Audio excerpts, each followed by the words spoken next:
The Hunter and the Leopard. An exciting story from African Folktale by Anne. Subscribe for more interesting stories. Deep within the Ogbunike forest stood an enormous tree, its bark covered in tiny flesh-eating insects called okochi. These parasites clung to the wood, waiting for an unsuspecting animal to brush against them.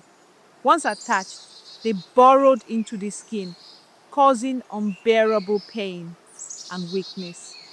During the dry season, when rivers shrank and the heat was relentless, a leopard wandered through the forest in search of water. Weary and dehydrated, it spotted the towering tree ahead, its thick branches casting a cool shade. Without knowing the danger, the leopard rubbed against the bark, trying to sharpen its claws. In an instant, the Okochi parasites swarmed its body, latching onto its fur and burrowing into its skin. The leopard roared in agony, thrashing and rolling on the ground, but the insects only spread faster. Soon, its powerful legs grew weak, its vision blurred, and it collapsed under the weight of the infestation. Not far away, a skilled hunter named Ekpe moved silently through the undergrowth, tracking game. He had hunted in the forest for years, and his spear had never missed its mark. As he crept forward, he heard a low, weak growl. Curious, he followed the sound until he saw the leopard lying helplessly in the dirt. Its once bright eyes were clouded with pain, its sleek body trembling. At first, Ekpe gripped his spear tightly. A leopard in such a state would be an easy kill, a great prize for his village. But as he stepped closer, he saw tiny parasites crawling across its golden fur, burrowing deep into its skin.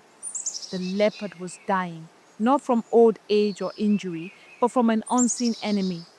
Ekpe hesitated. The laws of the wild were simple: hunt or be hunted. But at that moment, he saw something different. The great leopard, once the most feared hunter in the forest, now lay powerless.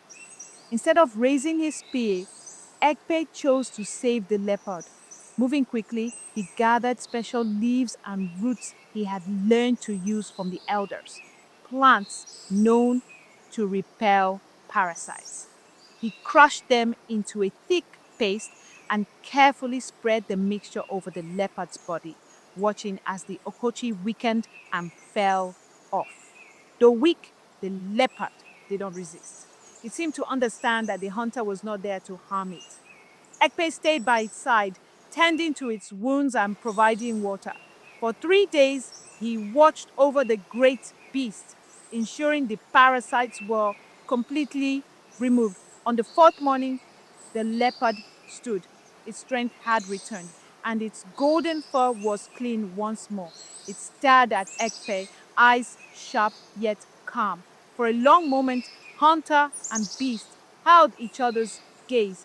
Then, instead of running into the forest, the leopard took a slow step forward toward Ekpe. Ekpe was surprised but did not move. The leopard nuzzled his arm, a silent gesture of trust. It had chosen to stay. Realizing the bond between them, Ekpe decided to take the leopard home. He fashioned a rope harness, but the leopard followed him willingly, walking beside him like a loyal companion. When Ekpe reached his village, the people gasped in fear. "A leopard! It will bring danger!" they cried. But Ekpe raised his hand and said, "This is not a beast of terror, but a friend." Still, the villagers were wary. They had never seen such a thing, a hunter and a leopard living side by side. But over time, they saw that the leopard never harmed anyone.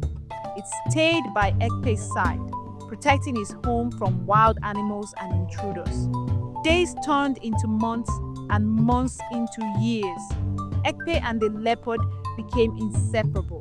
The hunter no longer needed to hunt as much. People from other villages came to see the leopard, who lived among men, bringing gifts of food in exchange for stories. The leopard now fully healed and strong, never returned to the wild. It had found a new home, one where it was not feared but respected. And so the story of Ekpe and the leopard was passed down for generations, teaching all who heard it that even the fiercest creatures can form bonds of friendship, and that sometimes the greatest strength is found not in battle but in kindness.